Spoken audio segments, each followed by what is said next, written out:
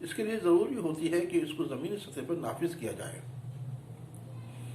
M S P ایسا انتظام ہے جس کے یقینی بن جانے کے بعد کم از کم کسان کو کوئی ٹھگ نہیں سکتا ہے۔ حکومت یہ کہہ کر خود کو نہیں بچا سکتی ہے کہ اس نے قیمتیں مقرر کر دی ہیں اور وہ خود مقررہ کردہ قیمت پر ہی خریداری کرتی ہے، وہ بھی ہر فصل کے بعد۔ جب خریداری کرتی ہے تو اس کے لیے بجٹ الاٹ کرتی ہے اور اناج کی مقدار بھی مقرر کرتی ہے۔ ایسے میں کیا اس کو نہیں معلوم ہے کہ وہ سبھی کسانوں کا غلہ خریدنے کے بجائے محض چند فیصد کسانوں سے ان کی پیداوار کا کچھ فیصد ہی خریدتی ہے؟ اس لیے حکومت کی ذمہ داری بنتی ہے کہ وہ کسانوں کی زندگی کو بہتر بنانے کے لیے اس سمت میں کام کرے۔ حکومت کو معلوم ہونا چاہیے کہ وقت کی تبدیلی کے ساتھ تمام اشیاء کی قیمتوں میں اضافہ ہوتا رہتا ہے۔ خود حکومت اپنے ذریعے یا کمپنیوں کے توسط سے کسان یا عوام کو جو چیزیں فروخت کرتی ہے اس میں وہ کس قدر اضافہ کرتی جاتی ہے۔ ہندوستان ایلومینیم یا ہندوستان لیور لمیٹڈ اس کا بہترین مثال ہے۔ اس وقت جو ڈیزل 73 روپے میں چل رہا ہے، 2014 میں یہ 57 روپے میں فروخت ہوتا تھا۔ 2014 میں یہ 57 روپے میں فروخت ہوتا تھا اور اب یہ 73 روپے 90 پیسے میں بک رہا ہے۔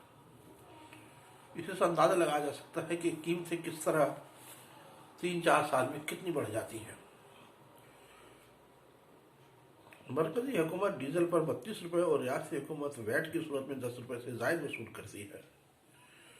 14 کلو گیس سلنڈر کی 2014 کی قیمت 564 روپے تھی، جبکہ اس وقت 732 روپے ہے۔ گیس کی قیمت میں محض ایک ماہ میں 2 بار 50 روپے کا اضافہ ہو چکا ہے۔ حکومت بجلی ایکٹ 2003 میں بھی ترمیم کا بل لانا چاہتی ہے، جو در حقیقت پرائیویٹائزیشن کی طرف ایک اور قدم ہے۔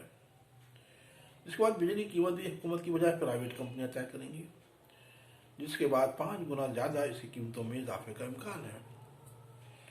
ابھی ہر ریاست میں ڈومیسٹک کیٹیگری میں کم قیمت پر بجلی ملتی ہے۔ کئی ریاستوں میں کسانوں کی بجلی مفت دی جاتی ہے، لیکن بجلی ایکٹ 2003 میں ترمیم کے بعد اس میں کوئی کیٹیگری نہیں رہ جائے گی، سبھی سلیب ختم ہو جائیں گے، سب کو ایک ہی قیمت پر بجلی ملے گی۔ تب حکومت اپنی محصول میں اضافے کے لیے اتنا پرعزم ہے تو وہ کسانوں کی آمدنی یقینی بنانے کے لیے صرف کاغذات میں ہی کام کیوں کرتی ہے؟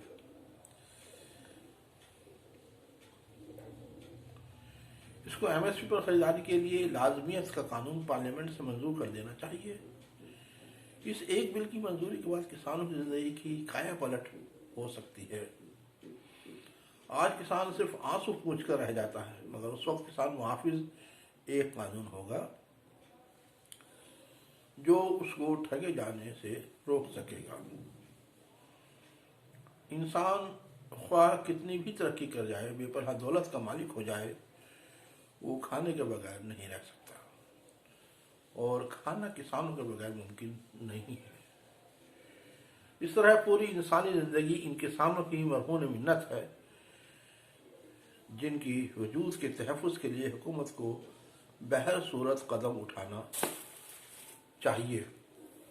اتنی سردی میں، اتنی گرمی میں یہ جو ہمارے کسان بھائی بارڈروں پہ دلی کی سردی میں، جبکہ 1 ڈگری ٹیمپریچر رات کا آ چکا ہے، بیٹھے ہوئے ہیں، وہیں رہ رہے ہیں، وہیں سو رہے ہیں، وہیں جاگ رہے ہیں، وہیں نعرے لگا رہے ہیں، وہیں ایک نیا سال منا رہے ہیں۔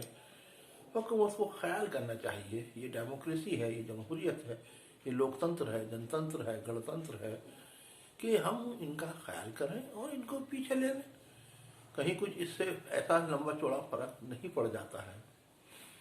تو یہ مضمون تھا محمد حنیف خان کا اور ایڈوکیٹ امانت اللہ خان کا، جس کو ہم نے آپ کے سامنے پیش کیا ہے. آپ ہمارے چینل کو سبسکرائب کریں، اس چینل کو زیادہ سے زیادہ شیئر کریں، زیادہ سے زیادہ لائک کریں، تاکہ ہم ملک اور ملت کے سامنے جو مسائل آ رہے ہیں اس میں نئی نئی ویڈیو بنا کر آپ کے سامنے پیش کر سکیں، تاکہ آپ اس کو دیکھ کر اپنی رائے عامہ، اپنی رائے تشکیل کر سکیں. وآخر دعوانا الحمدللہ رب العالمین.